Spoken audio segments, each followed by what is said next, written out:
Bismillahirrahmanirrahim. Assalamualaikum warahmatullahi wabarakatuh. Siswa-siswiku kelas 7 MTs Negeri 1 Cilacap yang kami banggakan. Pada pembelajaran tahap kedua ini kita akan belajar tentang prestasi Khulafaur Rasyidin. Yang sebelumnya sudah kita bahas tentang pengertian Khulafaur Rasyidin. Yang pertama, untuk prestasi pada masa Khulafaur Rasyidin yaitu Khalifah Abu Bakar As-Siddiq. Apa saja prestasinya? Yang pertama, menumpas kelompok pembangkang.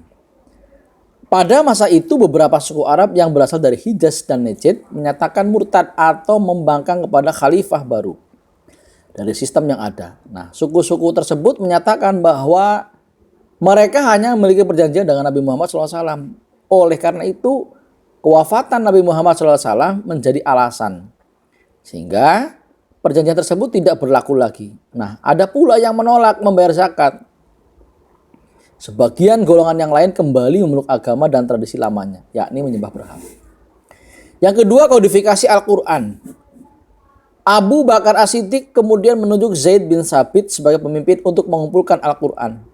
Setelah selesai dikumpulkan, mushaf itu kemudian diserahkan kepada sang Khalifah Abu Bakar As-Siddiq. Selanjutnya, setelah Khalifah Abu Bakar As-Siddiq wafat, mushaf tersebut disimpan oleh putri Umar bin Khattab yang juga merupakan salah satu istri Rasulullah SAW bernama Hafsah binti Umar. Yang ketiga, perluasan wilayah. Umat Islam di bawah kepemimpinan Khalifah Abu Bakar As-Siddiq juga merambah kekaisaran Persia dan Bizantium. Melalui perang Yarmuk yang cukup sulit, pasukan Islam akhirnya berhasil menaklukkan Bizantium dan juga menjadi awal runtuhnya kekaisaran itu. Kemudian yang kedua, pada masa Khalifah Umar bin Khattab. Yang pertama, prestasinya adalah perluasan wilayah Islam, dakwah Islam. Pada masa Khalifah Umar bin Khattab terjadi perluasan dakwah Islam secara besar-besaran dan dikenal dengan periode Futuhat al-Islamiyah. Secara berturut-turut dakwah Islam sampai ke Suriah, Persia, dan Mesir.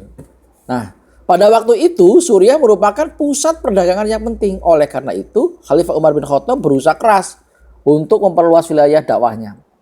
Wilayah Suriah memiliki beberapa kota yang menjadi pusat kekuatan Romawi Timur, Bizantium yang beragama Kristen. Beberapa kota tersebut adalah Damaskus, Yordania, Yerusalem, Hims, dan Antioquia. Nah, saat itu Damaskus dapat ditaklukkan oleh orang-orang Islam. Yang kedua, mengatur administrasi dan keuangan pemerintahan. Pada masa pemerintahannya, pada masa Khalifah Umar bin Khattab membentuk Baitul Mal dan Dewan Perang. Baitul Mal bertugas mengurusi keuangan negara. Dewan Perang ini bertugas mencatat administrasi ketentaraan. Khalifah Umar bin Khattab ini adalah khalifah pertama kali yang memperkenalkan sistem penggajian bagi pegawai pemerintah. Ia juga memberikan santunan dari Baitul Mal kepada seluruh rakyatnya. Kemudian yang ketiga, menetapkan kalender Hijriah. Periode dakwah sebelum Nabi Muhammad SAW, hijrah disebut periode Mekah.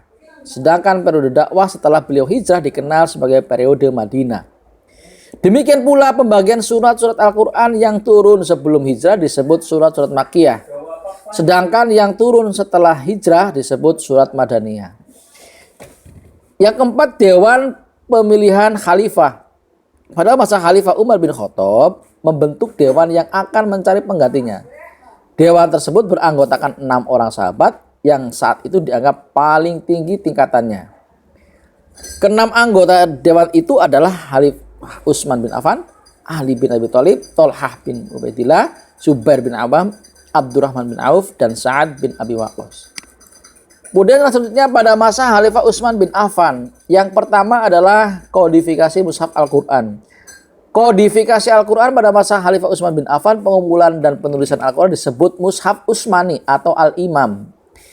Himpunan Al-Quran digandakan menjadi 4 buah oleh Zaid bin Sabit dibantu oleh Abdullah bin Zubair, Said bin As, dan Abdurrahman bin Haris.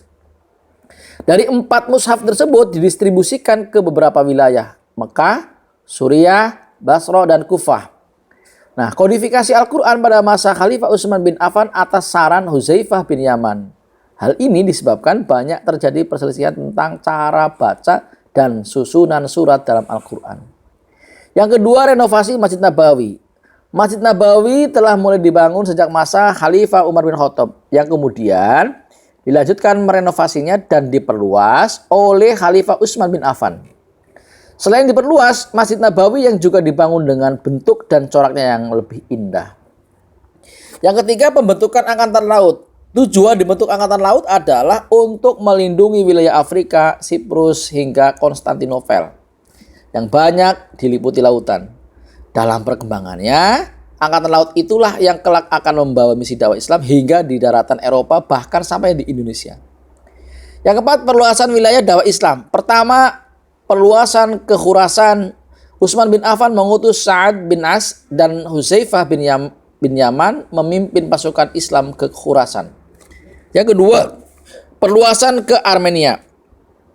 Salman Rabi'ah al-Bahili diutus Utsman bin Affan berdakwah ke Armenia, memerintahkan Abdullah bin Sa'ad untuk menaklukkan Tunisia yang telah dikuasai Romawi.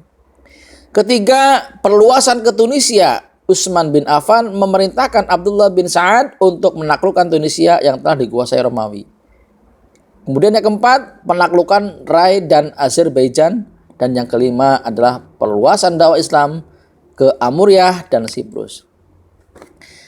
Yang keempat, pada masa Khalifah Ali bin Abi Thalib. Prestasinya yang pertama adalah mengganti pejabat yang kurang cakap. Nah, di antara langkah tegas Khalifah Ali bin Abi Thalib memberantas korupsi, yaitu mencabut fasilitas pejabat pada masa Khalifah Utsman bin Affan. Banyak kerabatnya yang diberi fasilitas negara. Pada masa Khalifah Ali bin Abi Thalib memiliki tanggung jawab untuk membereskan permasalahan tersebut. Beliau menyita harta para pejabat tersebut yang diperoleh secara tidak benar. Harta tersebut kemudian disimpan di Baitul Mal dan digunakan untuk kesejahteraan rakyat. Yang kedua, membebani keuangan negara atau Baitul Mal. Pada masa Khalifah Utsman bin Affan, banyak kerabatnya yang diberi fasilitas negara.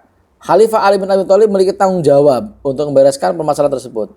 Nah, beliau menyita harta para pejabat tersebut yang diperoleh secara tidak benar. Nah, harta tersebut kemudian disimpan di Baitul Mal dan digunakan untuk kesejahteraan rakyat. Yang ketiga, memajukan ilmu nahwu. Untuk menghindari kesalahan fatal dalam bacaan Al-Quran dan hadis, Khalifah Ali bin Abi Thalib merintahkan Abu Aswad ad-Du'ali untuk mengembangkan pokok-pokok ilmu nahwu, yaitu ilmu yang mempelajari tata bahasa Arab. Keberadaan ilmu nahwu diharapkan dapat membantu orang-orang non-Arab dan mempelajari sumber utama ajaran Islam, yaitu Al-Quran dan hadis. Nah, yang keempat, pembangunan kota Kufah. Pada masa Khalifah Ali bin Abi Thalib ini membangun kota Kufah secara khusus. Pada awalnya, kota Kufah disiapkan sebagai pusat pertahanan oleh Muawiyah bin Abi Sufyan. Akan tetapi, kota Kufah kemudian berkembang menjadi pusat ilmu tafsir, ilmu hadis, ilmu nahwu, dan ilmu pengetahuan lainnya. Demikian pembelajaran kita kali ini pada daring tahap kedua, yaitu prestasi Khulafaur Rasyidin. Mudah-mudahan bermanfaat. Adalah kita tutup dengan bacaan hamdalah bersama-sama. Alhamdulillahirabbil alamin. Dari saya kurang lebihnya mohon maaf. Allahul muwaffiq ila aqwamit thoriq. Wassalamualaikum warahmatullahi wabarakatuh.